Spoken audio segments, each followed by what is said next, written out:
Beşiktoy necha so'm atish bo'ladi podpисчикlarimiz uchun bugun hisob kitob aytib beramiz podpисчикlar. Hammaga assalomu alaykum. Magazin Alikids. Xudo xolasa sizlarga yana ketdi bahosini tushuntirib beramiz. Bu Beşiktoy naborimiz o'zi narxi 5,5 million so'madi. 4 million 200 ming so'm skidga aytib berdik. 4 million 200 ming so'mning ichida 301da manejimiz, manej, belanchak, beshik bo'ladi. Bola yig'lasa darpanalon funksiyasi bor. Zo'r. Kolyaskamiz, zo'r kolyaska, balonlari, somkalari, hamma narsasi zo'ridan qo'yiladi. 5 yoshgacha bo'lgan bolalarni bemalol ko'taradi. Beshikimiz xilva beshik, texnik ichi 2 qator, texnik ko'rpachalari zo'r bo'ladi. Buni ham tunini zo'rini qo'yamiz. Tak, banda naborimiz, zaychik naborimiz, hamma narsasini lyuksat qo'yganmiz, gashok ham yaxshi qo'yiladi. Xadinokimiz, hamma vaqtning zo'r xadinok berganmiz. Damir xadinok, eldini muzikalari bor, teylari damir, ruchkalari nacha bo'ladi. Eldini 10 chiqini olsangiz, eldi stol ham bo'ladi. Shezlongimiz eng trenddagi narsadan. Tak, shkafimiz, mittivoy shkafimiz, bu svetaning zo'r svetining mramorniy deb aytiladi. Shu komplektning ichiga kiradi. Endi bu narsalarimizni xudo xolasa 5,5 million emas, 4 million 200 ming so'm aytib berdik.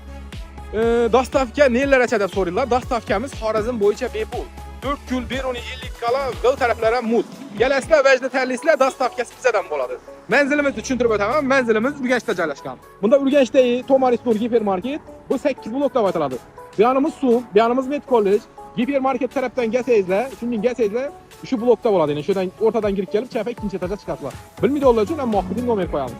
Bonuslari, podarkalari, dostavkalari bizdan bo'ladi. Hammangizni kutamiz.